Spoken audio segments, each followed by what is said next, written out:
This news is funded by viewers like you. Please support our work at democracynow.org/give. This is Democracy Now!, democracynow.org, The War and Peace Report. I'm Amy Goodman with Nermeen Sheikh.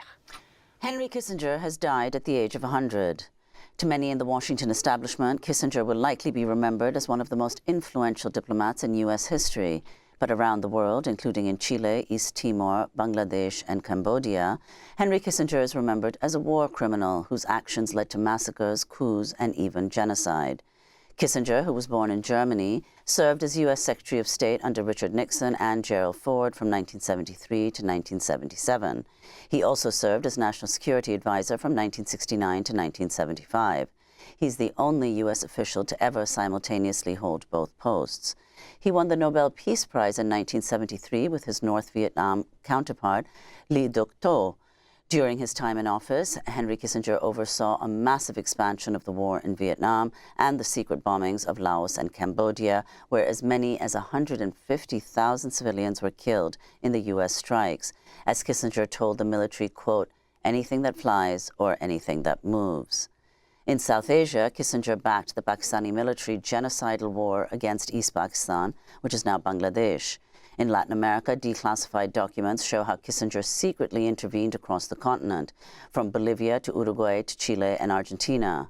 In Chile, Kissinger urged President Nixon to take a, quote, harder line against Chile's democratically elected president, Salvador Allende. On September 11, 1973, Allende was overthrown by the U.S.-backed general Augusto Pinochet.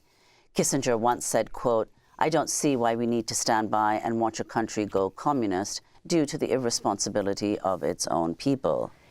In 1975, Henry Kissinger and President Gerald Ford met with the Indonesian dictator General Suharto to give him the go-ahead to invade East Timor, which Indonesia did on December 7, 1975.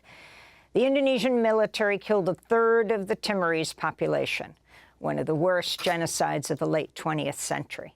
Kissinger also drew up plans to attack Cuba in the mid-70s after Fidel Castro sent Cuban troops to Angola to fight forces linked to apartheid South Africa. At home, Kissinger urged President Nixon to go after Pentagon Papers whistleblower Dan Ellsberg, who Kissinger called the most dangerous man in America. The historian Greg Grandin once estimated Kissinger's actions may have led to the deaths of 3, maybe 4 million people. While human rights activists have long called for Kissinger to be tried for war crimes, he remained a celebrated figure in Washington and beyond, serving as an advisor to both Republican and Democratic administrations. We turn now to Greg Grandin. He's the Pulitzer Prize-winning author and professor of history at Yale University. His books include Kissinger's Shadow, The Long Reach of America's Most Controversial Statesman. His new piece for The Nation is a people's obituary of Henry Kissinger. He also wrote the introduction to the new book just out, Only the Good Die Young, The Verdict on Henry Kissinger. Greg, welcome back to Democracy Now! So give us this people's history of Henry Kissinger. As we see in the mainstream media, he's hailed as the man who opened communication with China, led to a détente with Russia. What is your version of events? Well, I think you summed up very well the version of events, the number of war crimes that he was involved in. From Kissinger's life is fascinating because it spans a very consequential bridge in the United States history, from the collapse of the post-war consensus, that happens with Vietnam. And Kissinger is instrumental in kind of recreating a national security state that can deal with dissent, that can deal with polarization, that actually thrived on polarization and secrecy and learning to manipulate the public in order to advance a very aggressive foreign policy. I mean, we can go into the details, but I do want to say that his death has been as instructive as his life. I mean, if you look at the obituaries and notes of condolences, they just reveal I think a moral bankruptcy of the political establishment, certainly in the transatlantic world, in the larger NATO sphere, just an willingness or incapacity to comprehend the crisis that we're in and Kissinger's role in that crisis. They're celebratory, they're inane, they're vacuous. They're really quite remarkable. And if you think, you just think back over the last year, the celebrations, the feting of his 100th anniversary, 100th, birthday, is living to 100 years. I think it's a cultural marker of just how bankrupt the political class in this country is. So his death is almost as instructive as his life. Well, we had you on, Greg, when he turned 100, when Kissinger turned 100. Right. In that interview, you said that the best way to think about Kissinger isn't necessarily as a war criminal. Could you explain why? Yeah, because that is the way. I mean, Christopher Hitchens popularized thinking about him as a war criminal, and that as a way of elevating Kissinger in some ways as somehow an extraordinary evil. And it's a fine line because he did play an outsized role in a staggering number of atrocities and bringing and dealing misery and death across the globe to millions of people. But there's a lot of war criminals. I mean, this country is stocked with war criminals. There's no shortage of war criminals. And thinking about him as a war criminal kind of dumbs us down. It doesn't allow us to think with use Kissinger's life to think about how the United States, for example, Kissinger started off as a Rockefeller Republican, a liberal Republican, an advisor to Nelson Rockefeller, who thought Nixon was far out of the mainstream and a dangerous sociopath, I think, as he put it. And yet when Nixon won, and he actually helped him win by scuttling a peace deal with North Vietnam, he made his peace with Nixon, and then he went on, into public office. And he thought Reagan was too extreme, and yet he made his peace with the Reagan. Then he thought the neocons were too extreme, and he made his peace with the neocons. Then he even made his peace with Donald Trump. He celebrated Donald Trump almost as a kind of embodiment of his theory of a great statesman and being able to craft reality as they want to through their will. So you see Kissinger, as the country moves right, you see Kissinger moving with it. So just that trajectory is very useful to think with. If you also think about his secret bombing of Cambodia, yeah, and then trace out that bombing, it's like a bright light, a trace of red running from Cambodia to the current endless war on terror. What was considered illegal? I mean, Kissinger bombed Cambodia in secret because it was illegal to bomb another country that you weren't at war with in the 1960s and 1970s.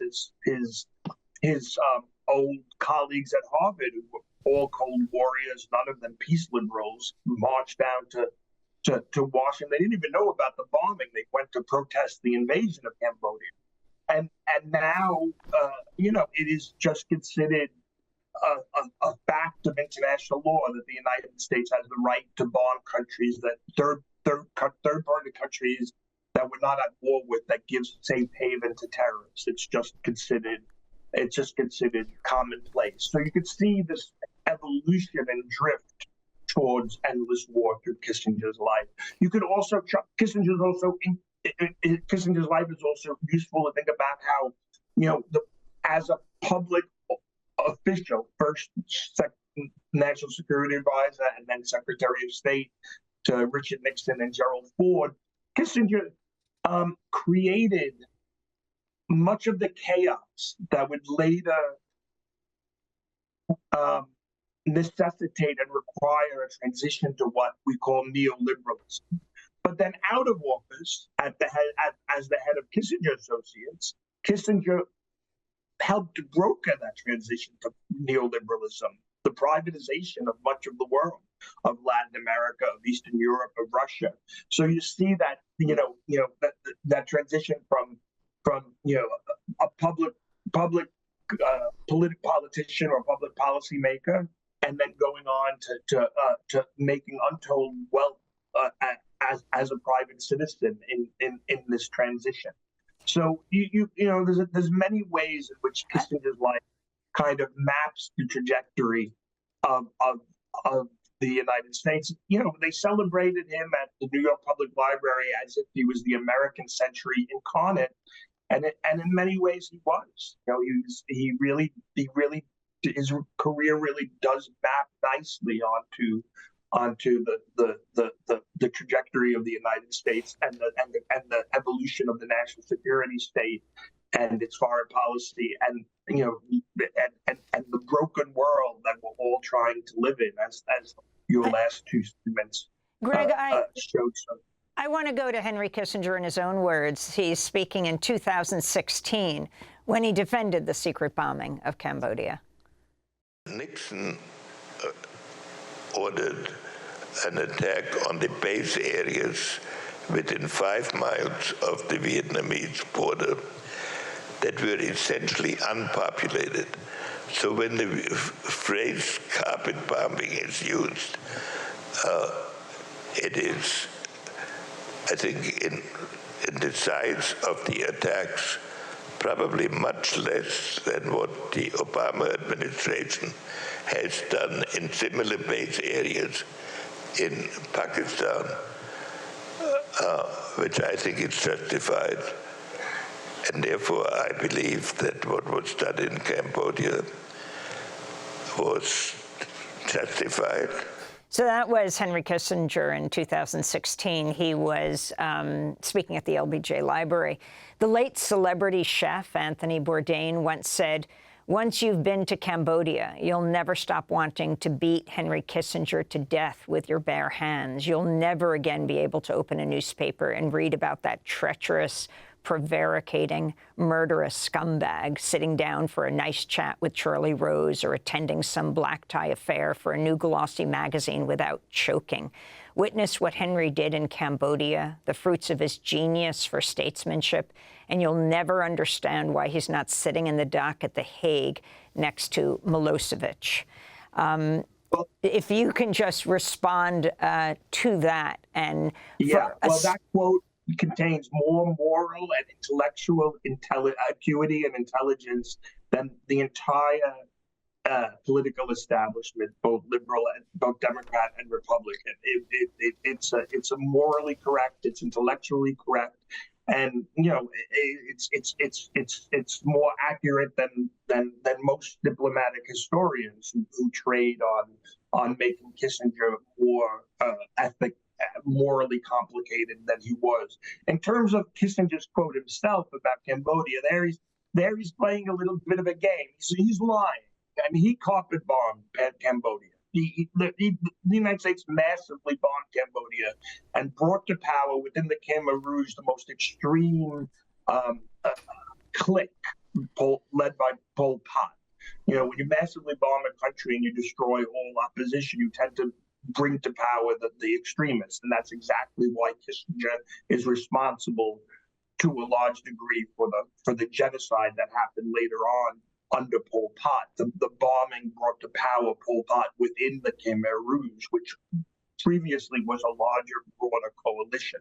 But Kissinger isn't wrong when he links it to Obama's bombing of Pakistan. That was the point I was trying to make earlier. Kissinger just had to do it illegally covertly back then because it was illegal. It was against international law to bomb third countries, in order to advance your war aims in another country.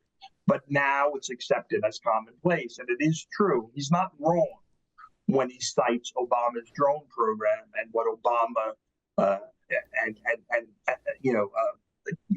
the continuation of the logic of the war on terror that started under George W. Bush. He's not wrong about that, and that's the line that's one of the lines that you can trace from Vietnam and Cambodia and South Asia to today's catastrophe that we're living in.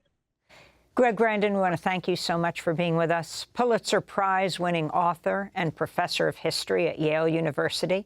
He's author of Kissinger's Shadow, The Long Reach of America's Most Controversial Statesman. We'll link to your article in The Nation, A People's Obituary of Henry Kissinger. Happy belated birthday to Dina Guzder. I'm Amy Goodman with Nermeen Sheikh.